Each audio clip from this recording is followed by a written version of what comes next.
Hello everyone, welcome back to my channel. Today I am going to be doing a video on MLMs.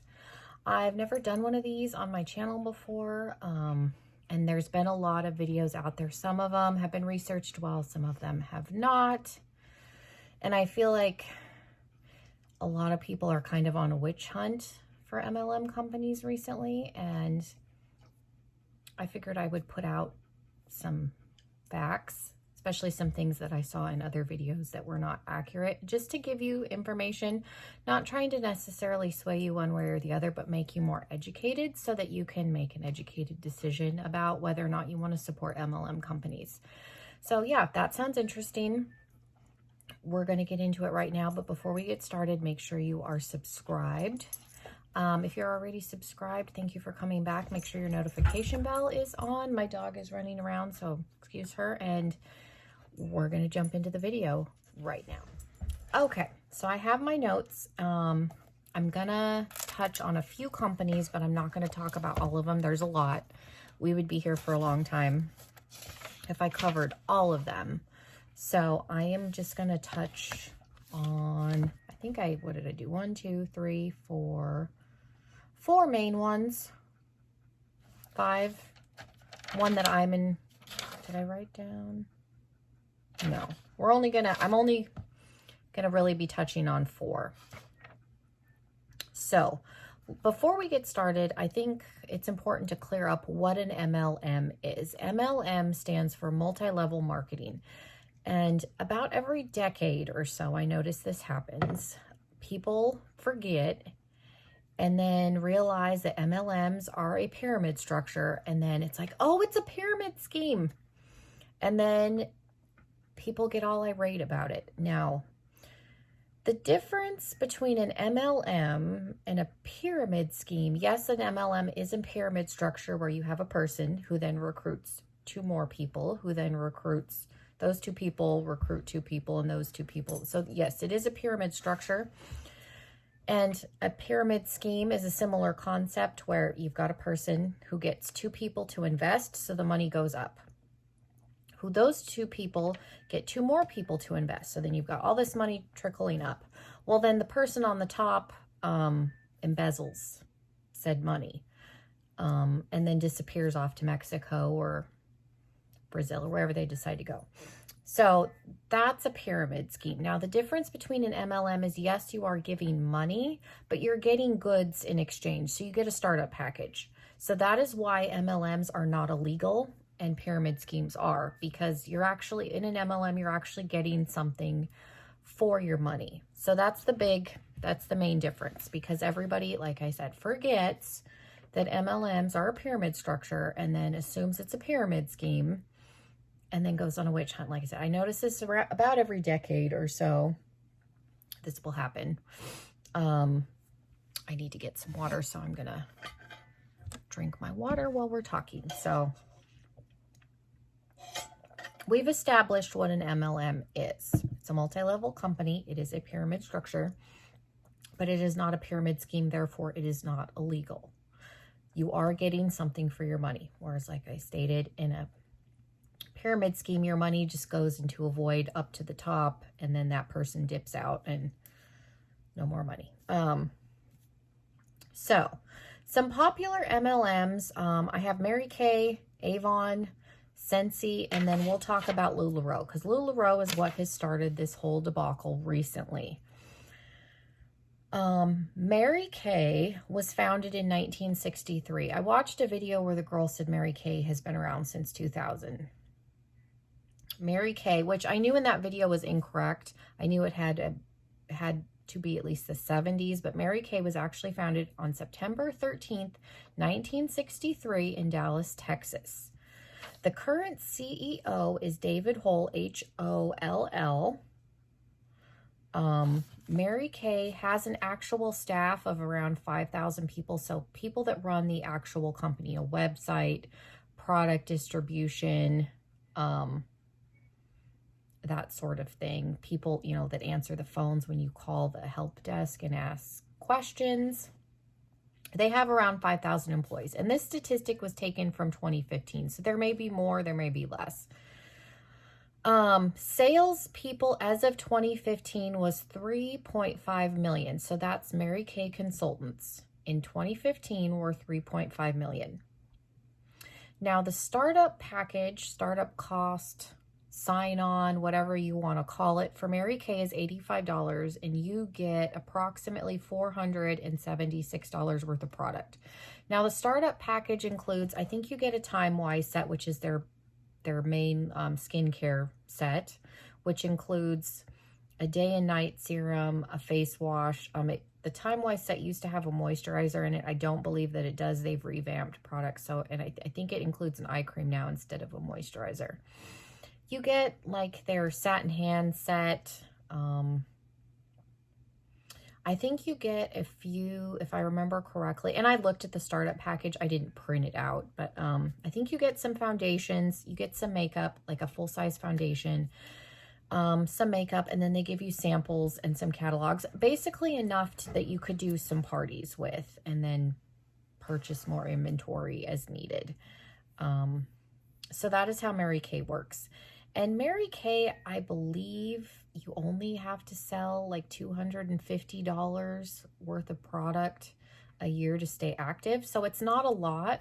That number could be inaccurate, but that's what my friend used to sell Mary Kay, and she did it strictly so she could get a discount because there's about a 40% markup on Mary Kay.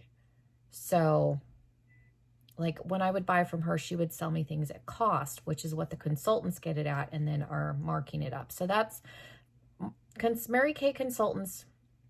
So let's say the foundation is, I don't know, $30. 40% deducted from that is what the consultant actually paid for that product. So the difference is what they pocket.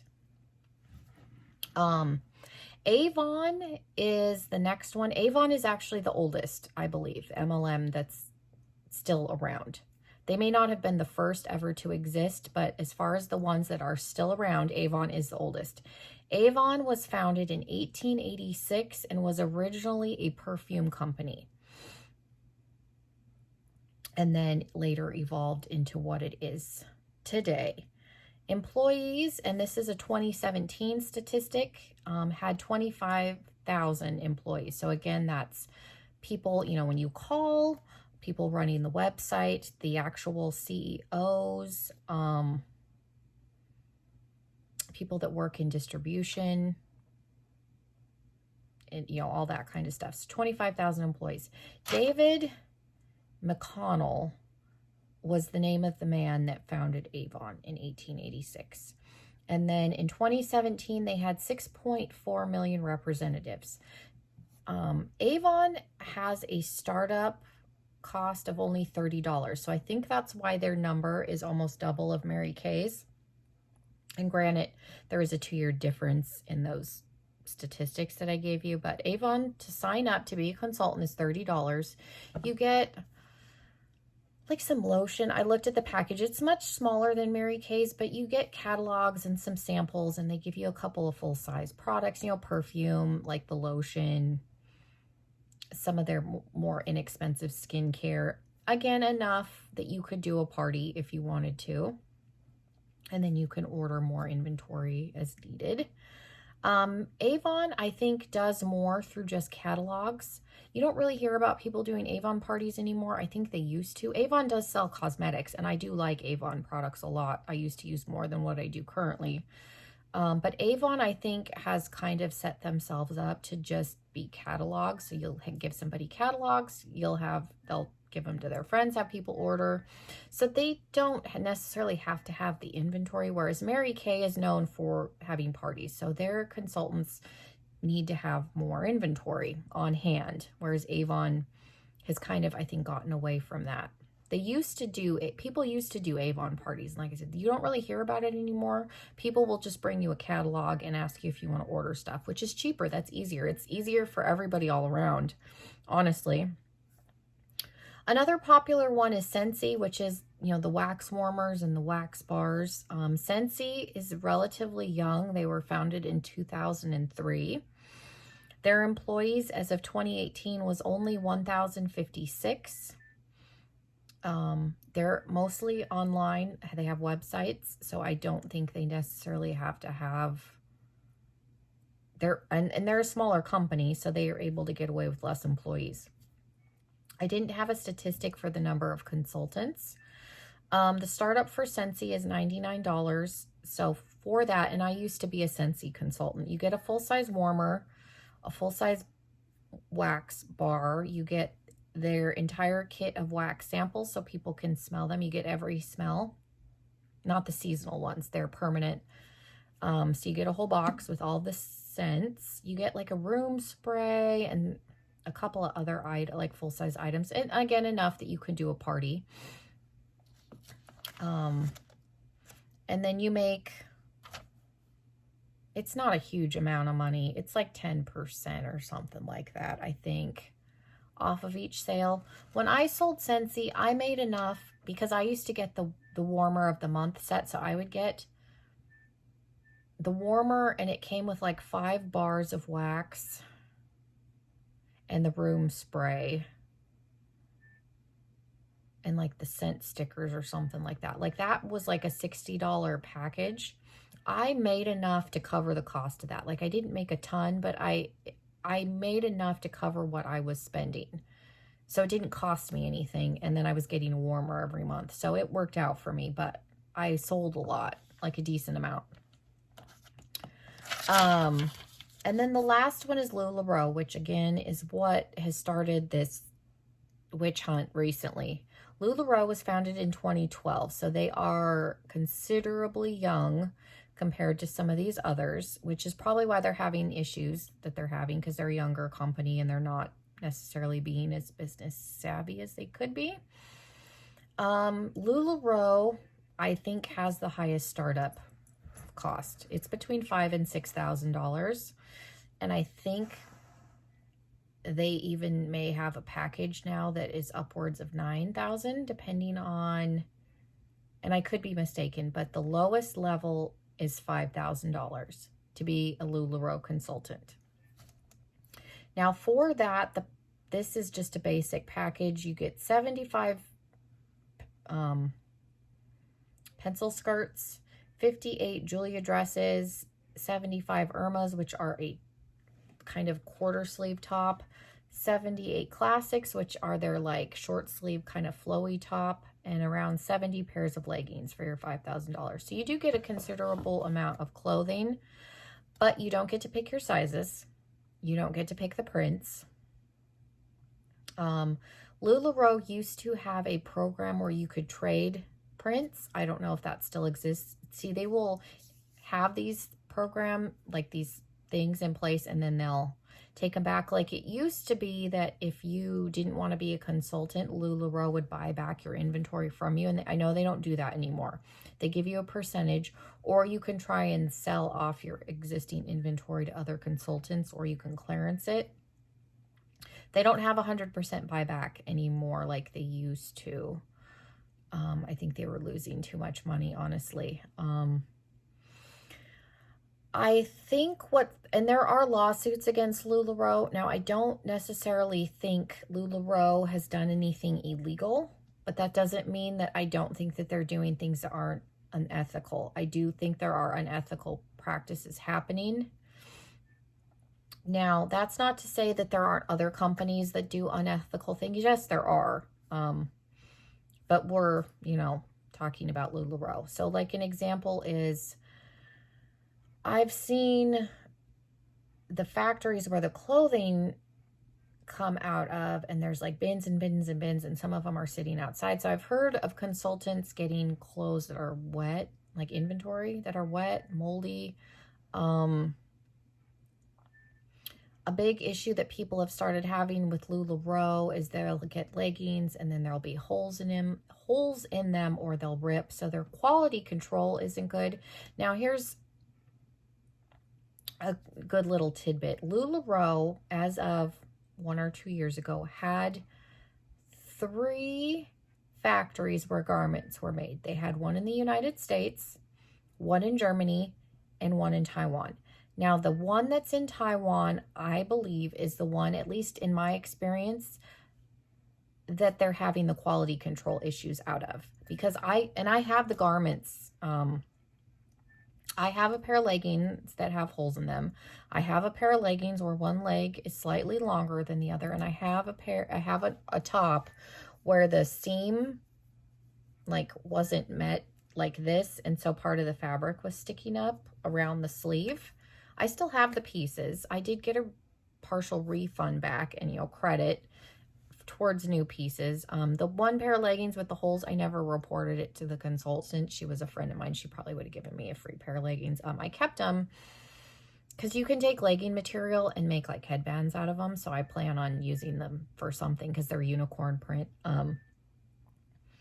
But when you buy LuLaRoe, you need to kind of pay attention to where the garment was made. Now, should you have to do that? No.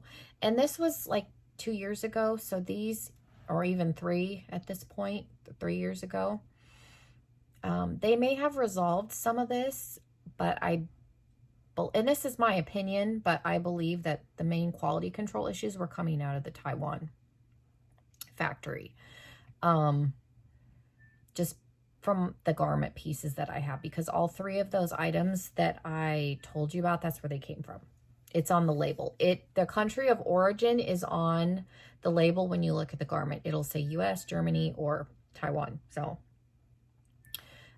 when you're going to like pop-up parties, just look at the labels if you're worried about it. But like I said, this has been an ongoing complaint. So you would think that hopefully they would have rectified some of the quality control. So that was, that's an issue.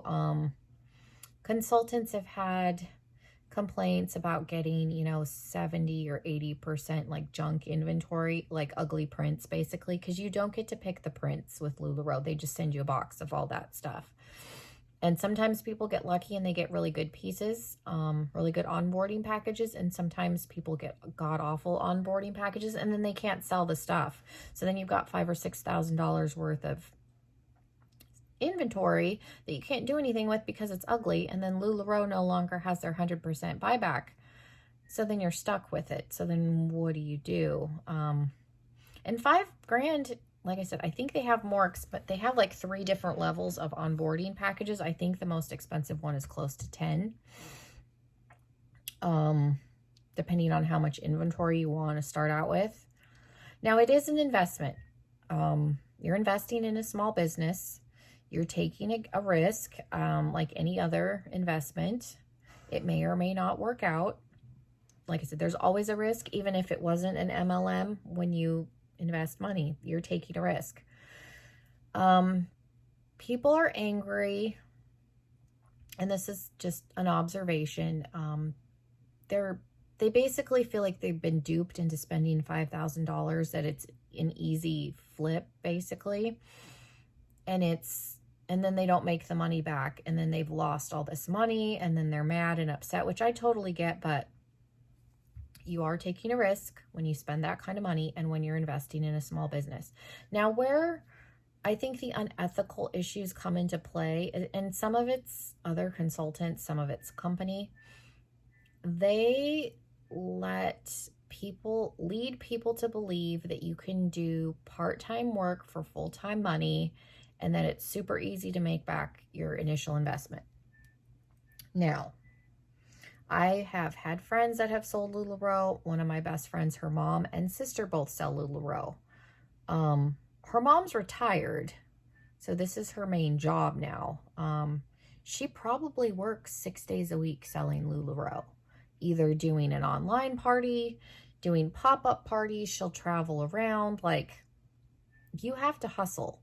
So I think that's where the main, like, these people are led to believe that they don't have to put in very much effort. And that, I mean, there's an argument there that that's just naive. But when somebody's sitting there telling you, oh yeah, I only have to work an hour a night, 3 days a week. I mean, if somebody's telling you that, you're going to believe them. So there's unethical things happening all around, because yes, I think you can make money selling LuLaRoe, but you've got to be willing to put in some time. Because my friend Nikki used to sell LuLaRoe, and I think in a year she easily became one of the most successful LuLaRoe consultants in Yuma. But she, again, was working like 6 days a week. She got out of selling LuLaRoe, and it wasn't, I don't think, a lack of being successful. It was the time, and it was taking away from her family. So she ended up getting out and not selling LuLaRoe anymore. But like I said, it wasn't for lack of being successful. But again, she had to put in 6-7 days a week and was working all the time doing LuLaRoe. So I think it's one of those, if you're going to invest and do an MLM, just do some research. Like, how much time are you willing to put in? Are you being realistic about how much money you think you're going to get back? Like, just do your research really well, especially when you're talking about between $5,000 and $10,000. Like I said, Scentsy was only $100, and I really, was doing it more to get like a percentage back, and it covered the cost of what I was spending. So I wasn't like really making a ton off of it. And in Mary Kay too, you can make money selling Mary Kay, but you've got to be willing to put in the work. So now, again, like I said, do I think some of these MLM, like LuLaRoe, do I think they're doing unethical things? Yes, they are. But do I think they're breaking the law? No, I don't think unfortunately, that they're breaking the law. Being a not great company and being unethical, unfortunately, is not a crime. Now, there are lawsuits pending, so it may come out that LuLaRoe is, in fact, doing things that are illegal, but as of right now, they are not. But like I said, there's been issues within the company, and they're a young company, and I think they became successful really quick, and the people running the company have made poor decisions. But that, again, and I'm not trying to defend them. I do buy LuLaRoe occasionally. But I've bought from all of the companies that I've talked about. I was a Scentsy consultant. I have bought Avon. I currently use Mary Kay. But I like Mary Kay. I've been using Mary Kay since I was 22. I love their skincare. I like their makeup. I have no problems with people that want to sell it. What got me thinking about this was one of my mom's friends probably has like $2,000 worth of LuLaRoe in her closet. It was all about LuLaRoe. And then, oh my gosh, they're a pyramid scheme. And she's like boycotting LuLaRoe. And I'm like, really? You didn't know that they were a pyramid structure before you bought LuLaRoe? And then like all of a sudden, because you think they're a pyramid, like, I don't know. I was just like, really? After the money that you've spent? And then she doesn't wear any of the LuLaRoe that she bought anymore, but it's in her, I'm like, whatever. That's what got me thinking. And then all of these MLM companies are coming up. Like I said, are these companies scamming people? I mean, some of them probably are, but again, if you're going to spend the money, like, and be naive,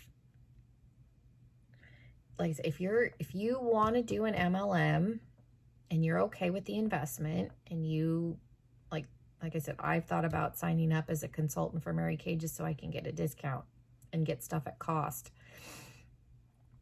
Or even like Scentsy also. So just do your research. I don't think there's anything wrong with supporting MLMs as long as you're okay with the company.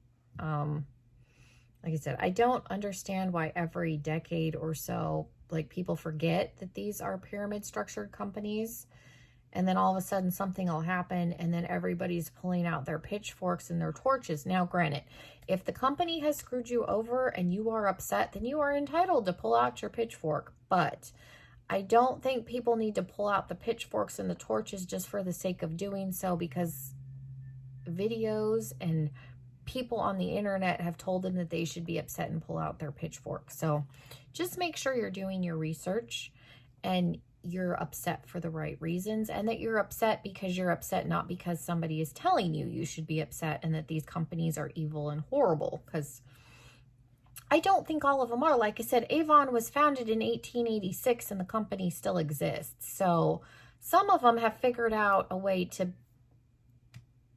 thrive.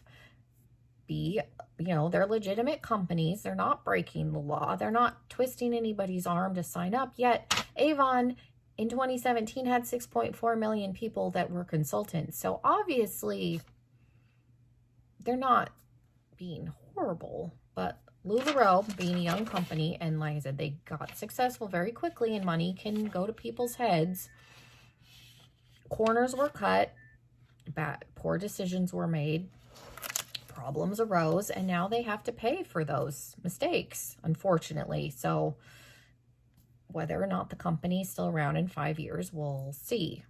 So hopefully this video wasn't too boring, and hopefully it was informative. Like I said, I'm not trying to sway you one way or the other. I mean, if you're anti-MLM, that's fine. Like I said, I support the company. Like, I buy from some of them because I like the products. I don't necessarily have to like the owner of the company if the product is good. And I've told you I've had issues with LuLaRoe products, but consultants were able to rectify it, and I would say 95% of my LuLaRoe stuff is fine, and I do still wear it. So, but yes, I do think that they have done things that are unethical, and that there are issues within the company that do need to be resolved. But, well, like I said, we'll see if they're able to do those things. So hopefully this was helpful. Hopefully it helps you make a more informed decision, whether you want to be anti-MLM or not. Either is fine. Make sure you are subscribed. If you like these kind of videos where I'm educating on topics, leave me a thumbs up, and I can definitely do others, because I'm sure there's all kinds of things that I could cover. So yeah, I hope you guys have a wonderful evening, morning, rest of your day, and hopefully I will see everybody in my next video. Bye, everyone.